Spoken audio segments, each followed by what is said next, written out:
Welcome to 7 Habits that are dangerous, detrimental, and damaging to your intimate relationships. Today we're going to be taking a look at that fifth habit, and that is avoiding those important intimate conversations.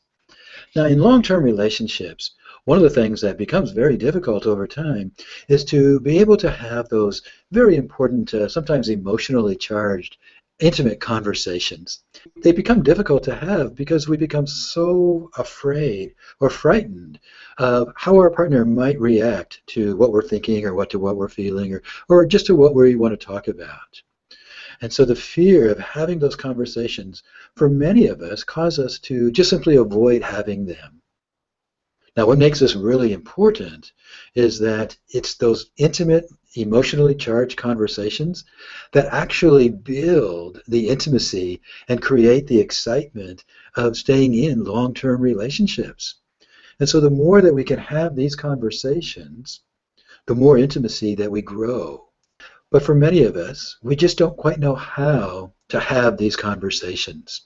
And the fear that our partner is going to react in some painful way really keeps us from having those conversations.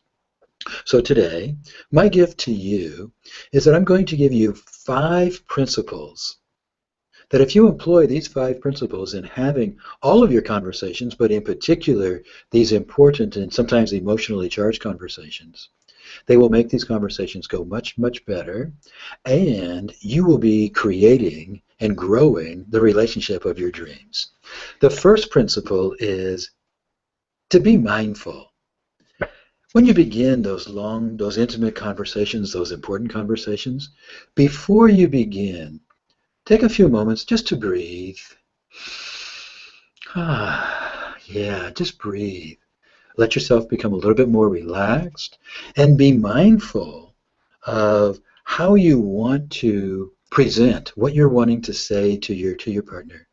Just be mindful of how you want to be in the conversation. Not so much about what you want to say, but more about how you want to say it. So be mindful of using some of that global language, like you always or you never. So instead of using always and never, sometimes this is what happens. Be mindful of not making it about your partner with all the you words, but making it more about yourself. Sometimes I, instead of sometimes you. And be mindful of how you want to express your longings for the relationship, your desires that you have, the needs that you have, maybe the excitement that you have, the plans that you have, whatever it is that you want to express. Just being mindful of how you're going to express that. The second principle is, and I'll move my finger here, be flexible. Now, when it's time to have one of those important conversations, it's also important that you can be flexible with exactly when you have the conversation.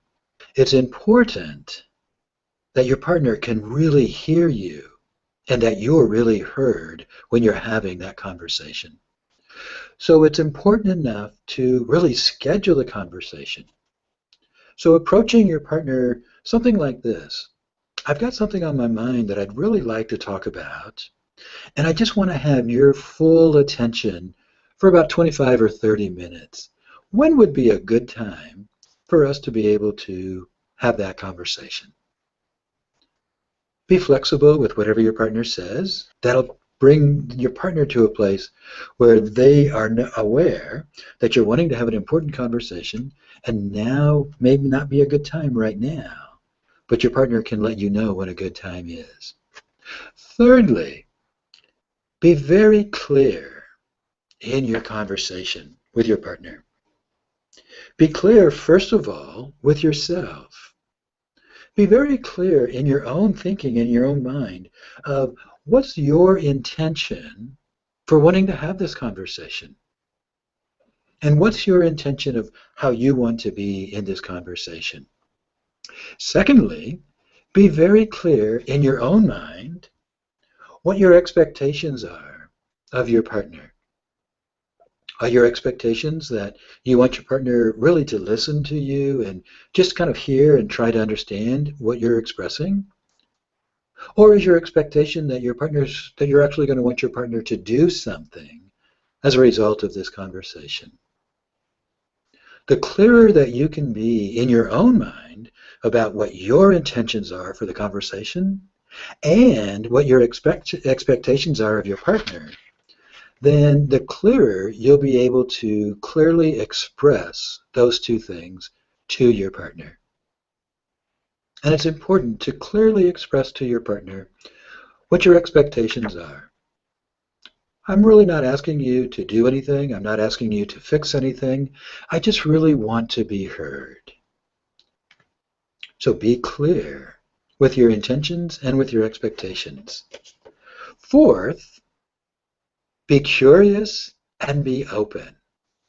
Now, I said earlier to be mindful, not so much about what you want to say, but more about how you want to say it. And it's very important in these important conversations that you kind of stay away from, in your mind, writing out this script of everything that you want to say and everything that you want your partner to hear. But come into the conversation more prepared about how you want to be in the conversation, and then just be curious about what you're about to say. You have an idea of what the conversation's about, but if you kind of really let it flow and be open to the moment of the conversation, be open to whatever kind of flows out from that mindful place, then you'll become more open and more curious about yourself. And you might also begin learning some things about yourself.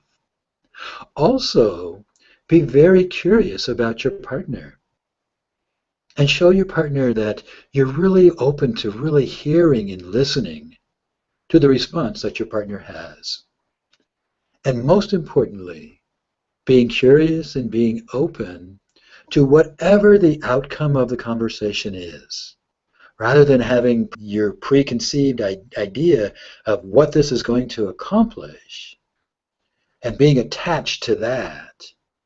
We do have an idea of the intention, but not being attached to the intention and just being open to whatever flows from this conversation. And be curious rather than already deciding how it's going to be. And when you're curious and open, that opens the door for a whole universe of possibilities. And possibilities is what really grows those long-term, joyful relationships. And the fifth principle is to be aware. Again, just simply being aware that you might learn something about yourself as you have these important and intimate conversations. And also be aware that your partner is not you. And that's a good thing. Your partner is somebody different than you. And that's a good thing. That's one of the reasons why you were attracted to your partner, because they're somebody different. And what that means is your partner will have a different perspective on things, and they be able to contribute to that different perspective. Your partner has a different set of beliefs, different experiences, different ways of looking at things. In short, your partner is very different. And if you're open to being aware of that, that difference is something that can contribute to growing that relationship of your dreams.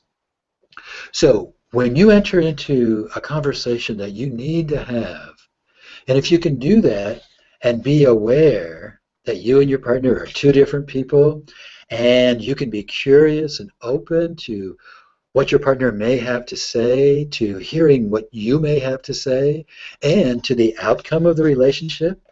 And you can be very clear with your intention and your expectations, and you can be flexible and open-minded, or being mindful.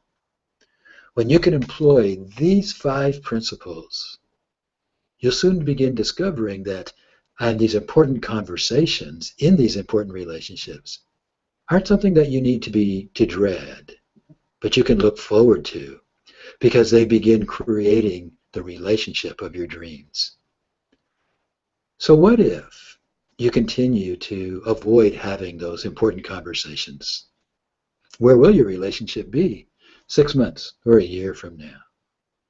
But what if, employing these 5 principles, you begin having those important conversations, and it begins opening the door to greater and greater joy and fulfillment, greater and greater intimacy?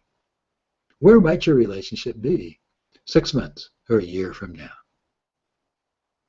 This is Dr. Tony Victor, supporting you as you're growing that relationship of your dreams. Until next time, stay connected.